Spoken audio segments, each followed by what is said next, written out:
Listen up, you gamblers. This is the video for you, so pay attention. Welcome to Full Court Press. This is where I ask the pressing questions going around the NBA.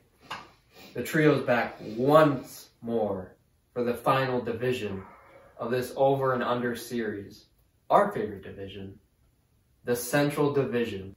Starting off with a team with championship aspirations. They just got Dame Dollar. It's their time. It's freak time, baby. The Milwaukee Bucks. The projected wins for the Milwaukee Bucks this year is 54.5 wins. I'm taking the over on that.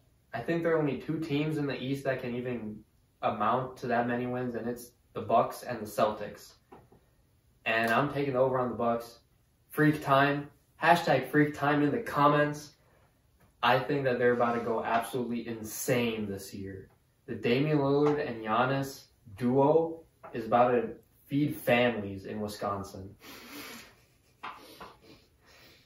And just to throw in mid-range Middleton, Michael Jordan, in post-game 2 of any playoff series, that team is just on a different level. And especially in this division, they've basically been the kings of this division for the past 5 years or more. I don't think that's changing, especially not this season. I put my reputation on the line that the Bucks are winning it all this year, and I'm sticking by it. Let's get the over, baby.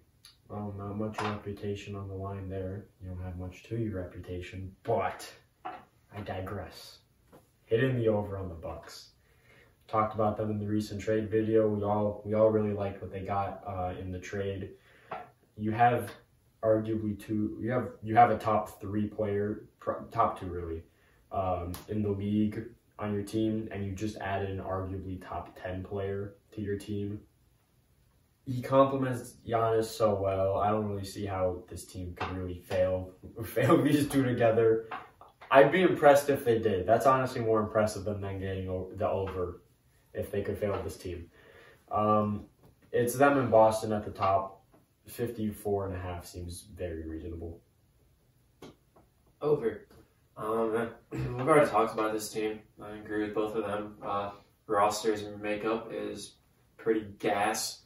A little bit of bench depth issues, but I can see them working right around that when you have two arguably top 10 players. I don't have anything to complain about really. Over. I like this team. They have always been good. They have good players. There's no reason not to hit the over. Moving on to what I think is the second best team in this division, the Cleveland Cavaliers. Their projected wins for this season is 50.5. I was hoping that would be a little bit lower because I do like the Cavs. I really like the Cavs too. That's a lot of games to win that. That is a lot of games to win. I'll have to take the under on the Cavs. That was a lot higher than I was expecting. I don't think that they're going to get over 50.5, so 51. They might just get 50. But I really like the Cavs. Darius Garland, Donovan Mitchell. I didn't realize they had 50 wins last year. They had 51 last year. I was going to say, I'm pretty sure they beat that last season. It's going to be harder to beat this season, I think. I don't know. I mean, you got to play that Bucks team 4 times. A couple teams got better. We'll see. I'm sticking with the under on the Cavs, though. Darius Garland, Donovan Mitchell, Max Strus now at the 3. Evan Mobley and Jared Allen. I really like this team. I don't want to say bad things about them because I really like them. I think Max Strus might have been that kind of missing piece to that team because they didn't really have like an outside shooter in that starting lineup. Donovan Mitchell is more of a slasher. They all have ball. Garland and Mitchell can both shoot. Yeah, they have nice. Well, but yeah, I think you mean spot shooter. Yeah, just like a designated shooter. Plus, Max Strus has great playoff experience. Has played in 1 finals. I don't think he played in the bubble final with the Miami Heat. Yeah, I don't think so. But adding that piece, I think, is really going to elevate them to that contending team conversation. So I really like this team. I'm sad that I have to say under, but I don't think it's going to be by much if they even do get under. I personally think it's kind of crazy to say under for this team. I mean, they got 51 wins last season. Philadelphia was the only team ahead of them besides the top two in the East with Boston and Milwaukee. So you got problems happening in Philly. Cleveland's probably going to end up third in that division, or in the conference, not the division. I think 50 and a half wins is pretty easy for them. Honestly, I could see them getting around 53, 54. Their team is still super young. Garland's still improving. D. Mitch is tough. He's one of the best scoring threats in the league right now. Put 70 on our favorite team's head. Put 7. Oh my god. Shouldn't have had that. Didn't need to add that. Sorry, never went to OT. Free throw, illegal. Yeah. But none of that matters right now. Oh. Evan Mobley's continuing to get better. He's one of the best defenders in the league already, I think, at like age 21, maybe even younger than that. His offensive game is hopefully going to come around this season as well. Jarrett Allen's still really nice. They have the Twin Towers kind of thing going. So yeah, they added Max Strus and they added Georges Niang, both nice spot-up shooters to have on their team. They really did lack shooting badly last season. It was heavily exploited. They were just forcing people to shoot against New York, or New York was forcing their guys to shoot. And relying on guys like Isaac Okoro as your spot-up shooter, not the greatest thing.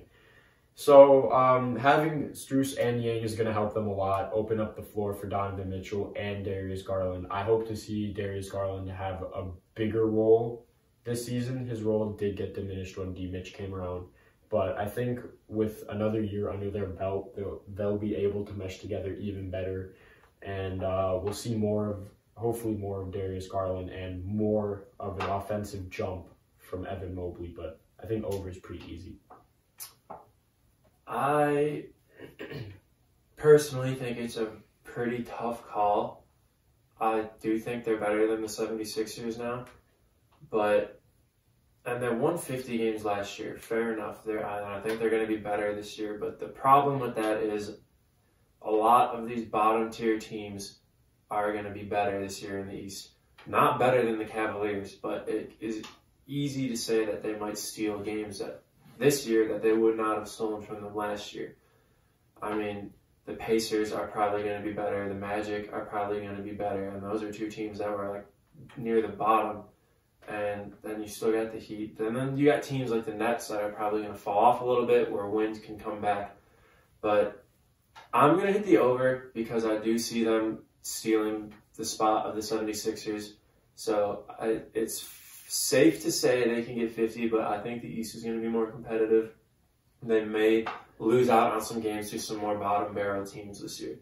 But the roster is great. Young guys. I think Donovan Mitchell is actually kind of criminally underrated still.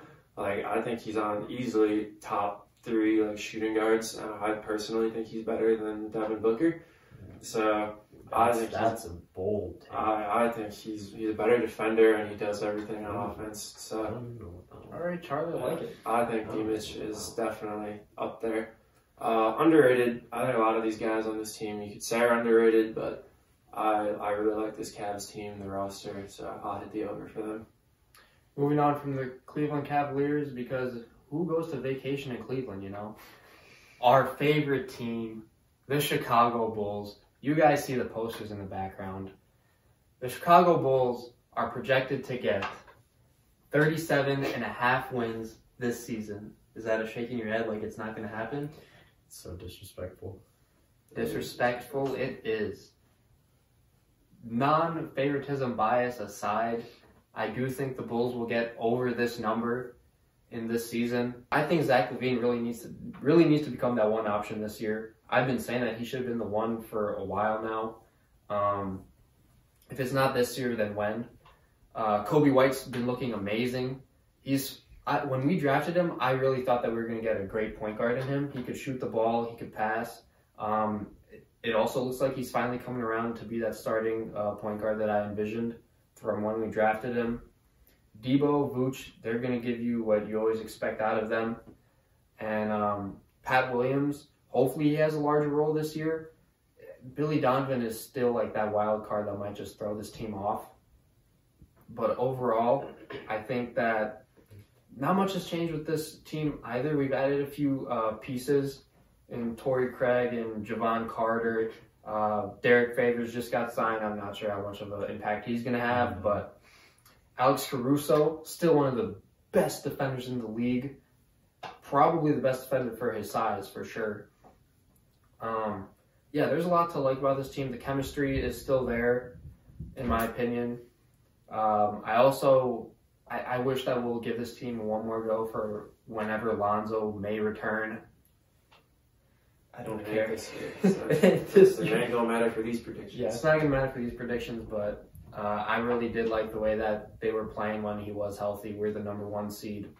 So I'm taking the over on the Bulls. Shout out to Mar for signing my jersey on my birthday that one time. So, like I said before, when the number was first announced, I think that's incredibly disrespectful. First of all, the Bulls got 40 wins last season. And in my opinion, we got marginally better. I don't understand what the reason is for putting them lower. I think people just are tired of this Bulls team and just want them to rebuild, which is completely understandable. I'm kind of the same way at this point. Wow. But there's a lot of good things. Like last season, for example, we had a top 5 defense in the entire league. That's not changing. We lost Pat Bev, yeah. We got Javon Carter, who is also a great defender and can shoot the ball. Arguably fits better on our team. We got another 3-and-D wing in Torrey Craig. So the defense is not really going to drop off. And if it does, it's going to be marginal. Our defense is still going to be there. The thing is, our offense, despite having DeMar DeRozan, Zach LaVine, and Nikola Vucevic, was pretty bad last season. It was super inconsistent. And the reason for that is we don't have outside shooters. Like, besides Patrick Williams and Kobe White, we have, like, no notable outside catching shooters. You add in Javon Carter, who I believe shot around 40% last season on 4 attempts, and Torrey Craig, who shot around 37% around like 3 or 4 attempts as well. Those are 2 great shooters that you actually have to respect. So you can't put all your defensive attention on DeMar DeRozan and Zach LaVine like teams have been doing this whole time. To go along with that, when we had Pat Bev, we had a record of 13-9. Javon Carter essentially fills that role, and we added Torrey Craig. I don't see a reason that just flips around or anything like that. Patrick Williams, he's looked great in preseason. They're letting him do his thing. He's creating for himself. He looked like he has taken steps offensively. There's still some things he needs to work out, like actually being able to draw fouls and get to the line and just being a little more confident still. But I'm hoping he ends up getting that bigger role. Torrey Craig said he's going to push him and actually trash talk him in practice, get the fire going. Kobe White has looked amazing. His sophomore season was really rough. It was really rough. He looked like a net negative on the floor entirely. His 3rd season in the league completely bounced back. He improved to the point where he is a serviceable defender. He was a really bad defender his first 2 years. He is now actually a positive on the defensive end, in my opinion. He can hold his own. We don't have to worry about him having his defensive lapses. His shots coming around, his playmaking has looked a lot better in general. He's improved in just about every aspect that we've asked for him to improve in. I think he's going to be the starting point guard this season. I think he's earned it. And along with this, I also really like the addition of Julian Phillips as our rookie that we drafted. Another great defensive player. His shot looks a lot better than it did coming out of college. It looks a lot smoother, a lot faster, a lot more comfortable. So I'm excited to see if he can actually get some run with this team. But I think just with the addition of shooters and our defense being the way it was, I think we'll be good. Zach LaVine was slowly becoming the one option last season when we were making our run at the 13-9 record with Pat Bev. So continuing, if you just continue that, have Zach run it, I think he's overall extremely underrated in the league. I think he's completely disrespected. He's at this point, he's a solid on-ball defender. Honestly, he's a good on-ball defender. Overall on defense, still has his lapses off the ball, but he's a good on-ball defender. He's an underrated playmaker. He is a bucket from the entire court. Like, I don't understand why the Bulls are being so disrespected. The only problem, in my opinion, that we have is just a lack of interior defense and a lack of like a true playmaker. But I think Kobe White could take that step. I think we filled the holes that we were desperately needing. They still might be a little apparent, but I think we filled it. I think 37.5 is insanely disrespectful. I think we're gonna at least get like 5 wins over that. Over. Unbiased opinion. I can understand the hate for the Bulls because we've underperformed literally every season since we put this team together. With that being said, obviously injuries take their role, but what I've seen so far in this preseason has been very, very, very promising. I think the Bulls are finally like accepting life after Lonzo Ball. I think other guys are starting to realize like, all right, he's not playing. I need to, like, this is where I feel in my place to play. So Kobe White is number one option for that. I think it's hands down. He started every game in the preseason. He's going to start in the regular season. He has improved so much. It's not even funny. And then from what I've seen from Zach LaVine, obviously he's going to be our best player. But this dude is healthy. Like, this dude is healthy, and it is scary. Like, he looks unstoppable. And then when he's healthy, his defense has actually looked kind of insane in the preseason. He can move in front of everybody. He's off ball. He's so quick with the reads. Fast break dunks this year look like they're going to be a thing. Like, I think Zach LaVine's going to be scary this year if he can stay healthy. Vooch, I think we've actually had really solid years out of Vooch. People kind of think he's fallen off, but he's pretty much done exactly what he's always done and kept his percentages pretty high, aside from his first half season here. But underperformance has definitely plagued this team, but I think everybody on this team kind of has heard everybody, and I think they're going to be ready. The only thing holding us back is our coaching. So it's really going to come down to if the players kind of take the reins and tell Billy Donovan to piss off. So, but over. The Bulls are one of the most slept on teams this upcoming season. All right, you guys see our feelings towards our favorite team, and we put a lot of thought into everything that we just said, and hopefully they prove us right, because if they don't, boy, are we going to get clowned. What? If they don't prove us right, what am I doing?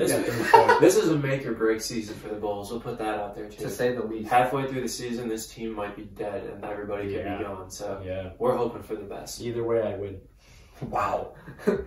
All right. Moving on from the Bulls to a rising team in this division, the Indiana Pacers. And the Indiana Pacers over and under projection for this season is 38.5 wins. There's a lot to like about this team, and the biggest reason for me is Tyrese Halliburton.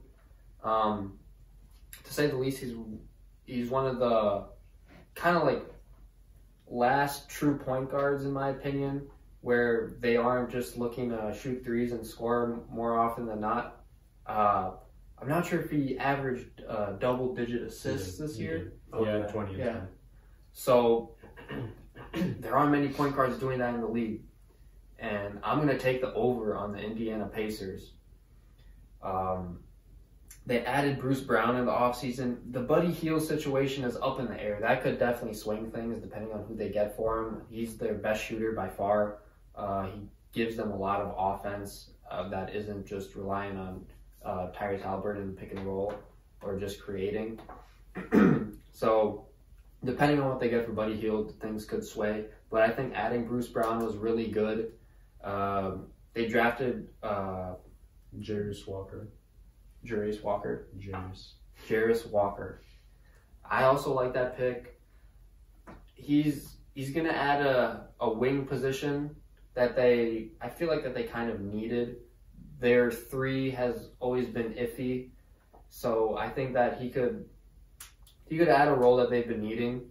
But overall, this team is going to be relying on Tyrese Halliburton at the helm of the offense, Miles Turner anchoring that defense, and I think they can make some noise this season. Maybe not going too deep into the playoffs, but getting into that play-in finally post Sabonis trade. So I like the Pacers. I think they can get over this season. I'm also going with the over. I really have liked what the Pacers have done with this team. During this offseason, I've been riding the hype train on the Pacers a lot. I've been preaching Pacers propaganda this whole offseason. You can ask my Twitter community who has hoops. There's jokes that I'm a Pacers fan now, so that's how hard I've been riding for the Pacers. I'm going with the over. At one point, I made a bold prediction that they'd be a top 6 seed in the East. I've cooled down on that a bit. You're not standing on business? I'm not standing on business. Not this time, though. But I wrote an article about Tyrese Halliburton, link in the description. Called him the next point god. So let's dive into it a little bit, shall we? Tyrese Halliburton is personally my favorite player in the league right now. He's an insane offensive engine. At one point, he had the Indiana Pacers offense to, I believe it was either top 9 or top 8 in the league. As soon as he got injured last season, it fell to about bottom 2. So that kind of shows his impact. He aided Miles Turner in having a career season last year, scoring and efficiency wise. Him and Buddy Hield's connection on the floor is insane. Buddy Hield is the person he gets most of his assists from. So having arguably a top 5 playmaker and a top 3 shooter in the league on your team is legitimately insane. They have a lot of young. I think their team overall is very deep. You have on their bench, you have either Mathurin or Buddy Hield, Andrew Nembhard, who I think is insanely underrated. I think he's a great piece for the future. Jarris Walker, Obi Toppin, Bruce Brown, Aaron Nesmith, and Isaiah Jackson. I think the team is extremely deep. The one thing that they really lacked last year was defense, and I think they addressed that this year pretty well. You added Bruce Brown, who's a pretty solid defender, and you have Jarris Walker, who that's what he was most known for in college, was his great defense. What we've seen in preseason and summer league is that his defense is clearly league ready. So sliding him in at the 4, right next to Miles Turner, who's a great shot blocker, and Jarris, who can play on the perimeter really well and still be an interior threat as well on defense. It's going to look like their defense is a lot better. You have Andrew Nembhard, who's an insanely good perimeter defender. I saw some stats. He was 99th percentile in perimeter defense, so he was up there with people like Alex Caruso and Drew Holiday on defense. So you have their defense is looking a lot more bolstered. Their offense is looking a lot smoother. They still have their problems, they do rely a lot on Tyrese Halliburton to actually get them in their sets and their motion. So there's still going to be some problems there, but I think their team chemistry, Rick Carlisle runs a great offensive set for them in general. So their coaching, their chemistry, and just their depth overall, I think they could get over pretty easily on 38.5. That's probably the most confident over besides the Bulls that in this whole series that we've had. This is honestly pretty tough for me because at this point, this is our last prediction and division, and just looking at what happened last year, and it basically comes down to what teams do I think the Pacers are better than, and the over, was it 38.5? Yeah. If I obviously just pick the over for the Bulls, so I think the Bulls are better than the Pacers. The Bulls were the 10 seed. There's the Bulls, and there's teams. The Raptors, I don't think will be in the mix, and then that's are questionably going to be in the mix, probably not. But are the Pacers better than the Heat? Are the Pacers better than the Knicks? Are the Pacers better than the Hawks? That's kind of what it's coming down to for me right now, and it's arguable for all of those teams. And I'm pretty sure I took the under on the Knicks. I don't remember what I did for the Nets. And over for the Hawks. And because I took the under for the Knicks, I will be taking the over for the Pacers. I can see the Pacers being better than the Knicks, which is a stretch to a lot of people. The Knicks have the header there. I think their over-under was 45.5. I took the under. I don't see them performing that well. 38 wins is kind of low. It's not going to be hard for them to get the over. A lot of these other teams that were ahead of them last year, they'll have to perform worse, which is entirely possible. The Hawks, it's going to be close games. The Heat is going to be close games. The Nets, they're probably going to beat. The Knicks, I think it's going to be a close game. So I like the roster. These guys had very good points. Tyrese Halliburton, I really like him. I like his game. I think he can lead a team easily, and he's got all the pieces he needs. So with that being said, we'll take the over.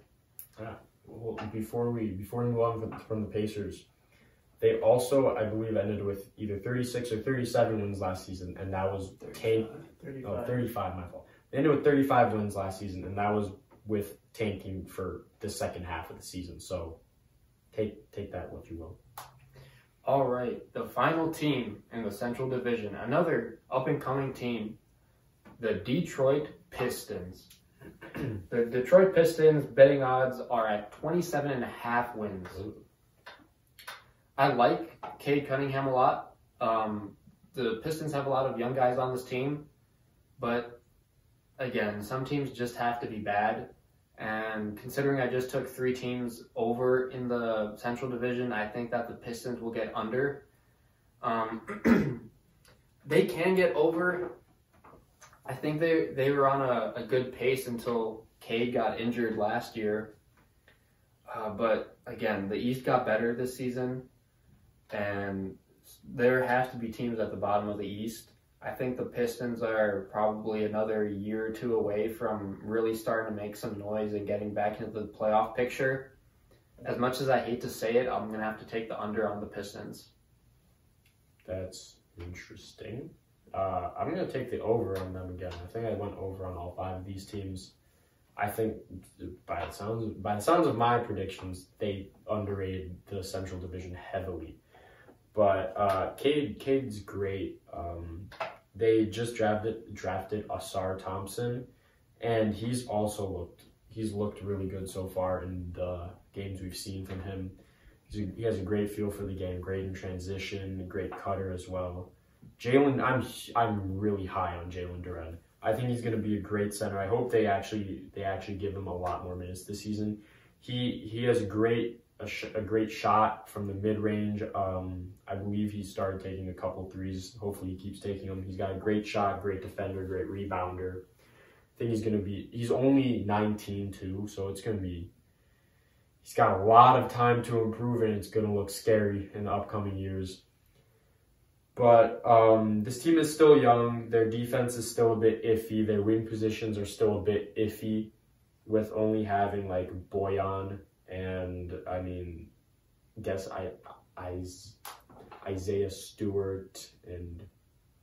Would you consider Marvin Bagley on the wing? I don't think so. They said him and Wiseman were going to be battling for backup center. But Josh Stewart's definitely not on the wing. Yeah, Isaiah Stewart's their 4. He's not. I'm not taking him as a wing defender. He's too. But yeah, their wing position is really iffy overall. But like they have a lot of nice pieces. That they didn't do too far off from that, honestly. With Cade missing majority of the season, like I think with Cade actually playing more games, they could easily just get back what they lost and get the over on that. But I do agree they are a couple of years away from actually being like a team that's trying to contend for at least the play-in. They got a lot of things to work out, but Cade Cunningham, Asar Thompson, and Jalen Duren is a very nice core for the future. So this is another really tough one because I've given a lot of teams the overs, and I actually really like this team's roster, and I think it's almost a guarantee at some point this season that they'll be trading Bogdanovich for another hopefully nice return of picks or young players. So with that being said, this team's probably not intending on competing, but literally just adding singular player in Cade Cunningham is going to make this team a lot better because of his playmaking. And they already have guys there. He already has pieces around him. And then add backup in Monte Morris, who's another really good playmaker. Joe Harris, who's a solid role player. Like, this team actually has pieces, and they have a really good coach now in Monty Williams. But, like, teams do have to be bad, and I've given overs to so many other teams that I just feel like I have to say under, but I'm not gonna. I'm gonna say over. Yeah. Because I just can't see this team being that bad again with Cade Cunningham back in the mix. He's that much of a difference maker. This is why I said he was one of the players that have a breakout season. So that video up there. All right, that'll wrap it up for our over and under predictions in the entire NBA. In the comments below, let us know who you think is going to end up having the most correct over and under predictions this season. Is it Fatmir? Is it Charlie? Or is it me? But don't forget to dunk on that like button. Always dunk on the like button. The best thing you can do to push this video out to the YouTube algorithm is to dunk on the like button. And don't forget to subscribe, because I know you want to be part of the Full Court Press family. They're the most entertaining trio out there on NBA YouTube. So subscribe to be here for our videos. Until next time, peace. Stand on business.